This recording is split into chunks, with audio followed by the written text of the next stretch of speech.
Okay. So what scheduled toilet sittings is the trainee stays seated on the toilet for a predetermined amount of time. I'm going to tell you what those predetermined amount of times are, what the schedule is that you're going to follow in a second. Ideally, if you can, the first sitting is going to start as soon as they get up in the morning. Why? Most of us have to pee when we get up in the morning. So if you can pull that off, wonderful. It's a great way to start the day. You're likely to get an early success, which is always great. Not essential though, not at all essential. If you have a trainee who wakes up crazy early, or like in a situation where our team goes and works with trainees, we don't get there right when they wake up because it's really hard to predict what time. So we start when we get there, we just make sure to give them a lot of liquid so they're gonna need to pee soon. And again, they can look at books, watch DVDs, play with the iPad, play games, any other seated activity that will make it easier for them to stay seated. And then the way it works from there is when they pee or poop, or if your scheduled time elapses and no pee or poop has happened, they get off the toilet. So I'm going to continue to elaborate on this and make sure it makes sense. So why do we do this? The more time the trainee spends on the toilet, the more likely they are to eliminate while they're on the toilet. So to pee or poop while they're sitting there, right? It just makes sense. If you're sitting there, eventually you're going to happen to pee or poop. And then you can learn from there. So having the learner sit on the toilet all the time increases the probability of success, so of pee or poop landing in the toilet, and decreases the probability of accidents, so of pee or poop landing out of the toilet. They don't at all have to get that they need to pee or poop in the toilet before you start. I think that's a really important part of this. I think, especially for parents listening, as a parent, it's really intuitive to explain what's going to happen before it happens, and you feel like they've got to get it or they're just not going to do this with me. That's not an essential piece. For some trainees, it does work really well to, have a book or something to explain to them, like a kid's book. Look, pee or poop goes in the toilet, everybody claps, mommy's excited. You're a big girl now, that's really great. It can help, but it's not something that'll lead to toilet training in the vast majority of people. Just explaining what's going to happen isn't an essential piece. So again, they don't have to get that they need to pee or poop in the toilet ahead of time. And I work with a considerable number of trainees who are having a lot of trouble with toilet training, but they've learned to say that they're supposed to use the toilet. So it can be really frustrating for people, who work with them, and for parents. They'll go, look, watch, I'll ask him, where do you pee? And he'll say in the toilet. So they'll say, look, where do you pee? And the kid goes, in the toilet. And they go, see, he knows, but he won't do it. And I say, he doesn't know. He knows how to fill in that phrase, right? He doesn't get it. So I think a big part, and this is what actually some of the questions that were in the chat over the break were from people, were about that sort of frustration of, do they get it and they're kind of playing me here? Like they actually do get it and they just don't want to do this. They don't want to pee or poop on the toilet. No, like they don't get it. You need to provide instruction. And instruction is not telling. It's not getting them to fill in a phrase. It's teaching them and showing them what to do and making reinforcers happen. So this is where we're going to start touching on reinforcers again. As Pat said, the biggest thing that you need for this to work. Okay, so again, they don't have to get that they need to pee or poop in the toilet ahead of time. They just happen to be sitting on the toilet and they just happen to pee or poop because we've given them a lot of liquid, right? And then something amazing happens. So the reinforcer appears, and we'll talk about that in a little bit. That's how the learning happens. They don't have to know what's going to happen before it happens. They just are sitting there. They might not even notice they're peeing or pooping the first couple times. They might just keep looking at their iPad, and you see that they're peeing and you're going, hey, you're peeing, that's really cool. And the trainee's just like, I don't know I'm good, I'm on my iPad. And then the pee stops, the reinforcer appears, and the learning starts to take shape. So that's how this happens. And as the trainee eliminates successfully more often, the schedule slowly changes, so they're spending less time on the toilet and more time off the toilet. And every time they pee or poop in the toilet, these two very important things happen. One is they get that amazing reinforcer, which we will rehash over and over because it's so important, and they leave the toilet. They don't stay on the toilet until the end of your little scheduled interval there. You're going to stop your timer, they get a break. And again, as time on the toilet decreases, time off the toilet increases in little 5-minute increments. So we're kind of making it slowly more challenging for the trainee. At first, they're on the toilet so much, they're drinking a ton of liquid. All they got to do is relax those muscles where they are, pee or poop happens, they get a reinforcer, awesome. But as time goes on and they have more and more successes, a lot more of their day is off the toilet. So they have to kind of, they have to manage a bit more to, you know, stay dry, wait till they're back on the toilet. And they don't know to do that either at first. And how they learn that is your reaction to their accidents. So it's a little bit hard to talk about these 4 components separately because as I think you're seeing, they weave together and make rapid toilet training work, right? So I'm kind of touching on some of the others as I describe this one, but just know that you're going to get a good rundown of the others as we go. Okay, so I'm showing you the schedule here. Yeah, so the time on the toilet, you start with 30 minutes. We keep saying, right, 30 minutes in rapid toilet training is a requirement for how long the trainee needs to sit. And then after a successful elimination, they're going to get just a 5-minute break. And then they're back on the toilet for another 30 minutes. I know a 5-minute break sounds crazy. Like, who's going to need to pee again in 5 minutes? Like, why is the break so short? And my answer to you would be, that's how much liquid they're drinking. They're drinking so much liquid that it's highly possible that they've peed, they take a 5-minute break off the toilet and enjoy their reinforcer, they get back on the toilet and they pee again pretty quickly. That's how much liquid. It also accounts for the fact that a lot of trainees, the first couple pees they have, they're not maybe fully emptying their bladder. Then they might have to pee again soon because they haven't learned to release and completely empty. So then they're back on the toilet to reduce the chance of accidents because of that as well. So then as time goes on, and they're more and more successful, like I mentioned, they're spending less time on the toilet, more time off the toilet. So you can see at the bottom of the screen there, it says when to move to the next phase after 3 consecutive successful eliminations. So what we call the time when they have 30 minutes on the toilet and a 5-minute break after a success, that's phase 1. So that's what you start with the first day you're doing rapid toilet training, hopefully right when the trainee wakes up. Thing number 1 is they're on the toilet for 30 minutes. But like I touched on, and I will explain this a little bit better, when they pee or poop, the 5-minute break starts right away. You want them to we're going to leave the toilet as soon as you pee or poop, and you're going to get something really cool. So you're teaching them pee or poop, we're out of here, something awesome happens, we're going to go have the reinforcer. Okay. After the 3 consecutive successful pees or poops, you move to the next timing interval. And if you have an accident, you need to get another 3 in a row in order to move to the next timing interval. In rapid toilet training, you always have the learner, the trainee, sit on the toilet. There's no standing in rapid toilet training, because Pat had mentioned it's a decision that you make before toilet training. Do I want to teach, if I'm teaching someone with male anatomy, is it sitting or standing?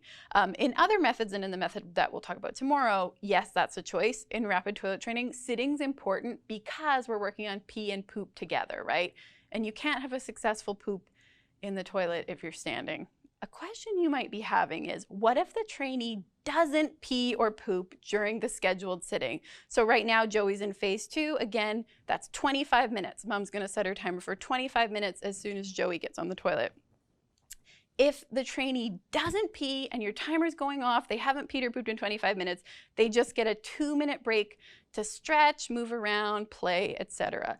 Ideally, this should happen in the bathroom. So they're really close to the toilet. So they stand, you can kind of go reach up high, reach down low, wiggle a bit, do an action song, whatever they would like, right? Nothing too exciting, nothing too reinforcing, but it is really good to stand. Like, our bodies don't want to sit on the toilet for that long. And then after 2 minutes, back on the toilet and the next scheduled sitting starts. So in Joey's case, he goes back on the toilet, the 25-minute timer goes on again. So this break is so short 2 minutes, it goes by like that, right? Because if the trainee didn't pee or poop during the on-toilet interval, they're very likely to do it again really soon. So this minimizes the chance of an accident by staying super close to the toilet and keeping the interval really short. The other thing to think of, if you're finding, I'm going through quite a few sittings here where I'm getting no pee or poop, when I'm having to do 2-minute breaks, you're probably not getting enough liquid into the trainee. This is a good check yourself moment. Have I slowed down on the liquid here? Remember I showed you earlier there's a space at the bottom of the data sheet to track liquid. I've found when I'm doing this, if I'm starting to get, hey, I feel like I'm doing a lot of 2-minute breaks, I look back, uh-oh, I've slipped on the liquid. So that's a kind of indicator that, yeah, they should be drinking enough that it would be possible for them to pee in every sitting that they have. It would be possible. I feel like this is a good moment to also mention that a lot of trainees initially hold it for a while, even with a lot of liquid. Like, I remember Pat was saying this morning, what we're asking of them the first couple times must seem nuts to the trainee. They've been wearing a diaper happily for many, many years. They really think, this is what I'm supposed to do. Why would I do anything differently? So it feels really weird, I think, the first couple times they have to pee in the toilet, right? It's like if, think of the opposite.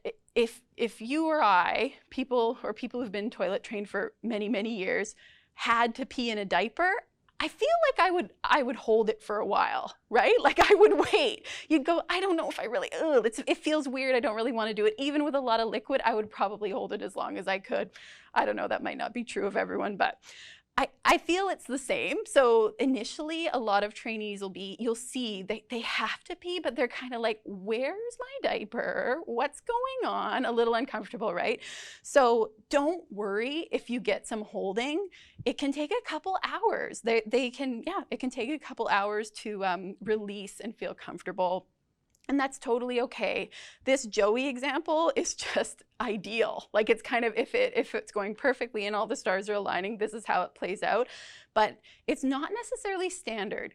Many trainees that we work with, the first day, they're holding it a couple hours, even with lots of liquid. It's okay. Keep going and trust the process, right? And you'll see that things fall into place as you go, as long as all these components are working together. Okay, so again, if they don't urinate, so they don't pee or poop during that scheduled toilet sitting that's on your timings that you're following, you're going to give a 2-minute break, ideally in the bathroom, stretch, get back on the toilet for the next break, and remember, as much liquid as possible. Okay, and now I just want to give you some more clarity on what to do and what not to do while they're on the toilet. The reason being, most of what we just talked about was how to do the timer part, which is what most people are confused by and is the kind of, okay, how do I progress here? So I hope I've spelled that out relatively clearly. Now I'm going to talk about what the sitting on the toilet looks like. So do's, you must stay with the trainee while they're on the toilet. If they're happy and they're sitting and they've got their iPad or they've got their coloring book or whatever it is they like to do, you still need to be with them because of the way I described. That reinforcer needs to occur immediately when they pee, right? If you're like, I think I hear him peeing and I'm in the kitchen quickly grabbing something, not good enough. Like it has to happen so fast. So you need to like camp out in the bathroom basically and be there watching and waiting and ready for them to pee so you can react. If you're thinking, as a trainer, when do I pee? I don't know, and if you find out, please tell me, because I hold it all day. But honestly, if you have a helper, another beautiful reason to have a helper, right? You can go, I really need to pee. I'm gonna run to the other bathroom, or while he's on his break, I'm gonna so quickly pee. And you need somebody to watch constantly. I can't tell you how many times I've been working with people who go, I swear I turned my head for 2 seconds. And he peed. Like you just, the more, and that if that happens, it's not the end of the world, but the more you catch every incident of pee and you are there for it and you react immediately, the faster and better this will go, right? So yeah, stay with them while they're on the toilet. do use the activities you chose to keep them occupied while they're sitting also. So constantly be giving choices of activities to avoid boredom. You want to have many, many things for them to do while they sit. In the Joey example that we went through, he got through the phases pretty quickly. He actually wasn't on the toilet that long, right? And that can happen. You shouldn't necessarily think to yourself, wow, they're going to be on the toilet all day, because there's breaks. There's time off the toilet, but it is a lot, right? So you have to have really good things that they're really going to want to do. Honestly, please forget your screen time rules just for now. It's, for a lot of trainees, having that iPad. Like, when I first started doing this, there were no iPads. I don't really know how we did it. I guess, yeah, we had coloring books, we had books, we had portable DVD players were big, and those still work really well for a lot of trainees. But iPads are a blessing in toilet training, I will say that. And we will talk tomorrow about scenarios where the iPad is too much. So I know that's something some of you might be thinking when I say, let them have the iPad the whole time. You think, what am I going to give them when they actually pee or poop that's better than that? They're not even going to want to put it down for a second. Okay, well, we have some ideas for that. We'll talk to you about that tomorrow. And also, yeah, you might just be thinking, oh, that could lead to so many problems if we give them the iPad the entire day. Like, we might get some problem behavior. True, fair enough. We'll talk about that as well, like ways to avoid issues with taking the reinforcer away and giving it back, and how that can look for different trainees. Because, yeah, some trainees having the reinforcer or the item that they just have for sitting removed and taken away on a schedule can be a little bit challenging. So the flow of this is an art. Like, it takes some time, and you really have to think about it for your trainee. So like we mentioned earlier today a couple times, having that toilet comfortable is really, really, really important, because they are going to be sitting a lot. Again, it's not all day, there are breaks, but you want to do everything you can to make it comfortable. Pat mentioned if you might have an occupational therapist on your trainees team. Awesome, great person to ask about comfortable positioning that's going to work really well for that specific trainee. I really like, again, seats that are flexible, that bend a bit. And if you have a bigger trainee who's, adult-sized or adult-sized-ish, a really great type of seat to get is actually like the kind from a medical supply store that are intended like for seniors. So just they're either inflatable or have a really thick foam that you can strap onto the toilet seat. So if you Google, comfortable toilet seat for seniors, you'll see what I mean. Thick foam with some Velcro straps can be really, really comfortable. So just think, if, like I should say, I remember I once heard Martha Stewart say, to know that your guest room is comfortable, sleep in it for a couple nights and experience what your guest experiences. There might be a bright light that shines in the window and you don't know about. Might be overhead plane noise you need to muffle. So I'm not Martha Stewart and I don't even have a guest room, but I can apply that logic to toilet training. And if you think about what would be comfortable for you to sit on the toilet a long time, right? Like, what's a squishy, soft, comfortable, planted feet is what you want to think about. Okay, beyond that, my best advice is you must use your timer. Like Joey's mom in this example, she nailed it, right? Like those breaks were exactly 5 minutes when they were 5 minutes. They were exactly 10 minutes when they were 10 minutes. Really trust the timing and just go for it. You kind of have to give over to this timing and give it your best shot and be really, really precise. Any moment where, okay, it's 10 minutes and the timer's going off. I'm supposed to be a 10-minute break, but he's really liking jumping on the trampoline. I'll do one more minute. He will pee, I swear. It's Murphy's Law. That's when they'll have an accident. Really, just stick to the timings. It's the best way to ensure that you're on track. You must keep writing on your data sheet. It feels in the moment like you'll remember, oh yeah, I know he peed at 9:07. I'll write it down later. I'm gonna leave the data sheet in the other room. No, you have to have it with you. You have to be able to track constantly. And like I mentioned too, pre-organize your data sheet so they're easy to find and use right when you need them. You might want to get a little like accordion file and you can pop the data sheets for each phase just in a row so you can quickly pull out the one you need. It's ready to go. You'll thank yourself later because it's hard to scramble and find the right one. while you're thinking of all these things, right? Okay. So, a couple don'ts about scheduled toilet sittings.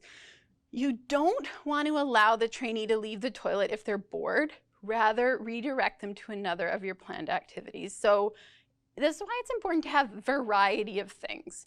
Anything they might want to go get in the house, you should have in the bathroom. So if you know, for example, this is a trainee who really loves Lego, and you're thinking, okay, well, he can't go to his Lego table, like it's across the house. I guess we'll just forget about Lego for today, but they really love Lego. Find a way for Lego to happen in the bathroom, because you don't want them to want to leave, right? So I've had this exact scenario where Lego's a big thing for this trainee. We know they're gonna wanna go do it. It's something they spend a couple hours every day on. It's a regular part of their day. So we've had situations where we use like a TV tray that they can slide over them on the, when they're seated on the toilet, and they can do their Lego on there. So that's a kind of a good solution, right? It's maybe not quite as cool as a Lego table, but it allows us to sort of replicate that in a way that works while they're sitting on the toilet. So their favorite kind of things and their normal activities, there has to be a way to do them in the bathroom as much as possible. Obviously, they can't jump on a trampoline, like a full-size outdoor trampoline in the bathroom, but you could build that into breaks as the day goes on. So just the general logic is anything you can move into the bathroom, you absolutely should. Another thing is, and somebody actually asked about this in the chat, a version of this with, I think, an iPad. You don't want to give them activities to do that are too exciting. So if they're too excited, they're not going to be able to relax the necessary muscles to urinate. So this is it's kind of unusual. Like usually I find trainees when they're doing things that they like to do, they look pretty relaxed and their muscles are pretty relaxed, but you might find there's some things that they kind of tense their bodies a lot when they do. You need to limit their time with that on the toilet. So like certain video games where you have to, like on the iPad or a handheld device where you have to kind of quickly move, like a driving game or something, those sometimes aren't ideal because they lead to tensing, not relaxing, right? So usually if they just love things like that, the way we would get around it is take breaks from it. So yes, you can do that because it keeps you seated, but we're gonna switch to something else for a minute and then we'll switch back to that. And sometimes we find we need to do that the first few times to have them relax enough to pee. So it's not a common issue, but it's something that for some of you might be thinking, I have a trainee who needs help relaxing, right? And then don't forget, again, you have to watch really closely. If they start urinating, you need to be aware. Again, the minute, the second, the nanosecond the pee has finished leaving their body or the poop has finished leaving their body, the reinforcer must appear. You can't be in the other room. You can't be doing something else. When I'm doing this, I truly, when I hear the trainee starting to pee, I get the reinforcer in my hands from wherever it is. So usually it's in, like Pat described, having like a big plastic container or something that's concealed from their view. So if you're in a bathroom with a bathtub, that's usually where we put it, behind the shower curtain in the bathroom. I hear the pee starting, I start reaching, I get the thing in my hands, I can feel it if it's something physical, and then I present it as soon as they're done peeing. So that's how quick it has to be. Again, it's not always something physical. Sometimes it's calling your aunt who's going to act like Nemo. If you were here this morning paying attention, you know what I'm talking about. But it's not always a physical item, but it has to happen so quickly. Like in Pat's example of the family who called the aunt to act like Nemo and do the Nemo voice every time the trainee peed. When the pee was coming out, Mom was dialing, right? So as soon as the pee was done, the phone was handed over and he could hear the ringing and then Aunt would answer. That's how fast, right? So I can't say enough. You have to be so right there and so on it.